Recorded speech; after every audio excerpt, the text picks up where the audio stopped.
환영합니다 여러분, 프로젝트 제프입니다. 이터널즈의 개봉이 코앞으로 다가오면서 최근 마블에서는 길가메시 특별 예고편을 비롯한 여러 클립 예고편을 끝없이 공개하고 있는데요. 우리 동석이행님은 예전부터 익히 봐왔으니 그가 길가메시를 연기한다고 해도 이질감보다 친근한 느낌이 앞섰는데 다른 캐릭터들은 아니었죠. 아마 이터널즈가 어떤 존재인지는 알아도 그들 각기의 능력과 배경은 아직 잘 모르시거나 헷갈리는 분들도 많으실 겁니다. 그도 그럴 것이 아무래도 이터널즈의 등장인물들이 어벤져스급으로 많기도 하고 각각의 솔로 영화를 통해 뭉쳤던 어벤져스에 반해 이터널즈의 주인공들은 이번에 다같이 데뷔를 하니 더욱 여러 캐릭터에 집중하기 힘들겠죠.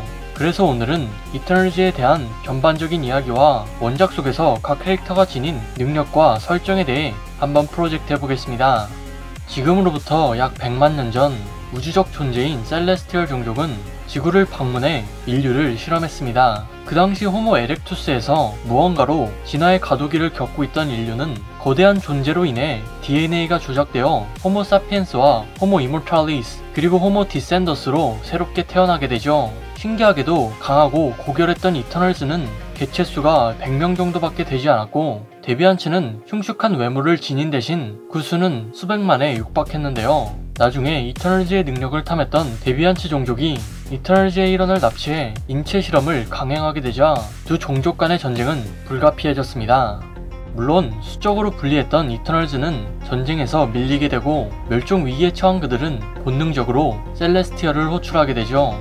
이터널즈의 부름을 들은 그들은 곧 지구에 도착하지만 기세가 등등해진 데뷔한 츠는 사리 분별을 하지 못한 채 이터널즈 학살을 넘어 급기야 셀레스티얼의 함선을 공격하게 됩니다. 그 공격으로 인해 셀레스티얼은 지구가 타락했다고 생각해 데뷔한 츠의 도시인 레무리아와 죄없던 인간의 문명 아틀란티스 등 수많은 터전을 바다 아래로 수장시켰으며 데뷔한 츠의 개체수를 수백만에서 수천으로 줄이게 되죠. 이때 이터널즈가 그들에게 빌고 빌지 않았다면 지구는 아마 그때 멸망했을 겁니다. 셀레스티얼이 이터널즈에게 데뷔한 츠를 감시하라는 임무를 주고 떠난 이후 그들은 인류를 가르치며 평화로운 나날을 보냈습니다. 하지만 곧 이터널즈 내부에서는 인간 지배를 주장하는 우라노스파와 평화를 주장하는 크로노스파로 분열되어 다시 한번 전쟁이 일어나게 되죠. 다행히 크로노스파가 승리해 지구는 지금 같은 환경이 되었고 이후 크로노스의 두 아들인 알라스와 주라스 중 주라스가 새로운 지도자로 임명되었는데요. 알라스는 더 이상의 분쟁은 싫어 이 사실을 받아들이고 지구를 떠나게 됩니다. 그러다 그는 우주로 내쫓겨난 우라노스파의 수의상과 사랑에 빠져 에로스와 타노스를 낳게 되죠. 영화 속의 타노스가 그렇게 강했던 이유도 사실 그가 이터널즈의 자손이었기 때문입니다. 아무튼 영화 속에서 이터널즈는 인간 세상에 함부로 간섭하지 말라는 셀레스티얼의 명령대로 인피니티 사가에 개입하지 않았지만 어벤져스가 스냅을 튕기는 과정에서 인간들은 인지하지 못한 특이점이 생겨 몰락한 데뷔한 츠가 다시 깨어나게 되는데요.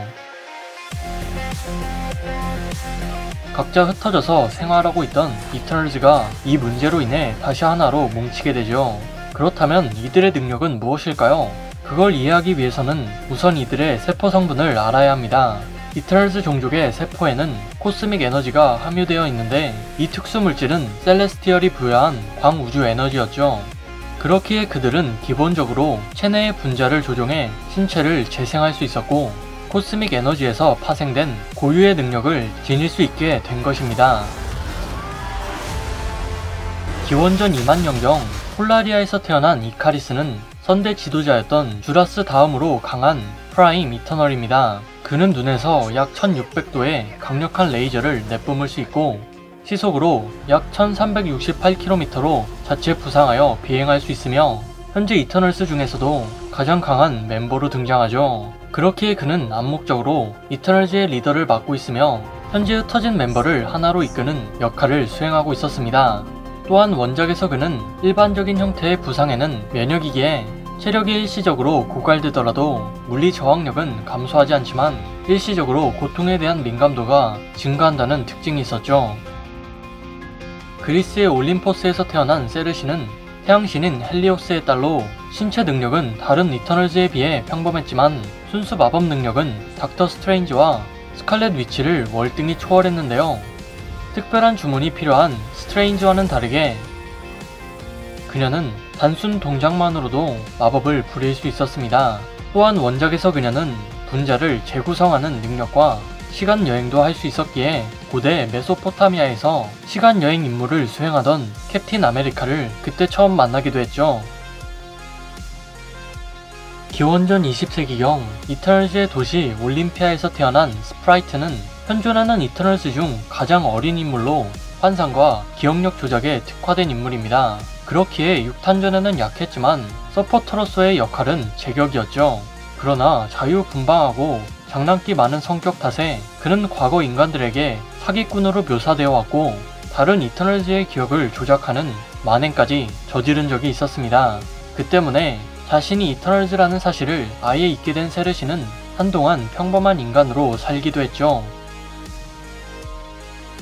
기원전 25세기경 올림피아에서 태어난 마카리는 현존하는 이터널즈 중 가장 빠른 인물입니다. 기술자 부부 사이에서 태어난 그는 어렸을 때부터 속도에 관심을 보였는데 걷기도 전에 달리기를 먼저 배울 정도였죠.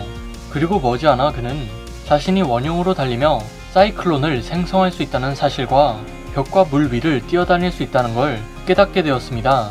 또한 원작에서 그는 트로이 전쟁 당시 목격되기도 했으며 코스믹 에너지를 속도에 너무 집중한 탓에 비행 능력을 아예 상실해버렸죠. 올림피아에서 태어난 테나는 가장 강력한 프라임 이터널인 주라스의 딸이었습니다.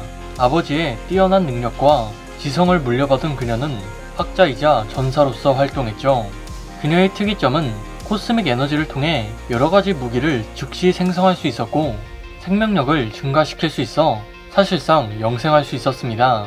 그런데 문제는 계속해서 습득한 방대한 정보와 스프라이트의 현실 왜곡에 영향을 받아 기억상실증이라는 후유증이 생겼으며 이 혼란이 계속될 시 그녀는 폭주하게 되는데요. 이때 이 폭주를 막을 수 있는 유일한 이터널이 바로 그녀의 소울메이트인 길가메시였죠. 수천 년 전부터 활동한 것으로 기록된 길가메시는 현존하는 이터널즈 중에서 가장 힘이 강한 인물이자 출생이 불명확한 이터널이었습니다. 그는 기본적으로 튼튼한 신체 내구성과 모든 질병에 면역이었고 순수 근력으로만 따진다면 프라임 이터널인 이카리스를 뛰어넘었죠. 또한 그는 인간을 위해 싸우고 도와주는 것에 진심이었는데 그 정도가 지나치다고 판단한 주라스가 그를 감옥에 투옥했고 포같은 원이라는 칭호를 얻은 그는 모든 인간의 기억 속에서 사라지게 됩니다. 그리고 현재 그는 테나의 소울메이트로서 그녀의 정신을 케어해주고 있었죠. 폴라리아에서 태어난 에이젝은 기원전 25세기경부터 인류와 접촉이 있었습니다. 그 당시 데비안치의 지도자인 크로와 맞서 싸우기도 했던 그녀는 다른 이터널즈에 비해 전투력 수준이 평범했지만 가장 두드러진 능력이 있었는데요. 바로 정신과 정신을 통해 셀레스티얼과 유일하게 대화할 수 있다는 것이었죠. 원작에서 그녀는 중재자이자 예언가 포지션을 맡고 있으며 이 설정을 그대로 반영한 듯이 예고편 속에서도 이 위험을 가장 먼저 감지하고 전파한 사람이 바로 에이젝이었죠. 마찬가지로 폴라리아에서 태어난 두루이그는 폴라 이터널 지도자인 발킨의 아들이었죠. 그는 기원전 18,000년경 이카리스와 함께 데비안치 군단과 맞서 싸우기도 했으며 코스믹 에너지가 현실과 마음을 조작하는 변화에 특화된 이터널이었습니다. 그는 다른 이터널즈와 달리 인류의 발전을 돕지 않았고 다른 사람들을 희생시키면서 개인의 힘을 추구했기에 스스로 이터널즈를 탈퇴하게 되는데요. 원작에서 그는 한동안 러시아의 정보기관인 KGB에서 고문을 즐기다가 현재는 체첸 북동쪽에 위치한 국가 보로제이카에서 부총리를 맡고 있었죠. 일본 홋카이도에서 태어난 킹고는 특이하게도 사무라이의 전투 방식을 계승한 이터널이었습니다.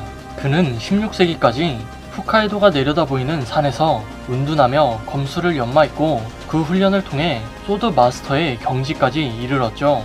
분명한 건 그도 이카리스처럼 눈과 손에서 강력한 레이저를 발사할 수 있었지만 본래 능력을 자제한 고전적인 전투를 더 선호했다는 것입니다. 원작에서 그는 나중에 일본의 유명한 액션 배우로서 활동하는데 원래 일본인이었던 캐릭터가 영화에서는 갑자기 파키스탄 배우로 바뀌어 일본에서 한동안 논란이 있기도 했죠. 과거에 대해 밝혀진 게 거의 없는 파스토스는 재료만 있다면 무엇이든 만들 수 있는 천재 발명가이자 대장장이었습니다. 킹고의 사무라이 무기도 그가 손수 제작해 주었으며 파스토스의 주무기인 해머에는 강력한 진탕력이 담겨 있어 적을 한 번에 무력화시킬 수 있었죠. 또한 그는 과거 인간들에게 대장장이신 헤파이스토스로 오해받기도 했으며 항상 과묵하고 슬픔에 차 있는 이터널이었습니다. 한편 영화에서는 동성애자라는 설정이 추가되기도 했죠. 자, 이렇게 오늘은 이터널즈의 기원과 캐릭터들에 대해 한번 프로젝트 해보았는데요. 벌써부터 마블리의 일로와. K 기빵맹이를 볼 생각에 가슴이 웅장해지는 것 같습니다. 여러분의 생각은 어떠신가요? 여러분의 의견을 댓글로 알려주세요. 그리고 이번 영상 재미지게 보셨다면 구독과 따봉, 종소리까지 한 번씩만 부탁드립니다. 그럼 저는 다음에 더 좋은 영상으로 다시 컴백하겠습니다. 감사합니다.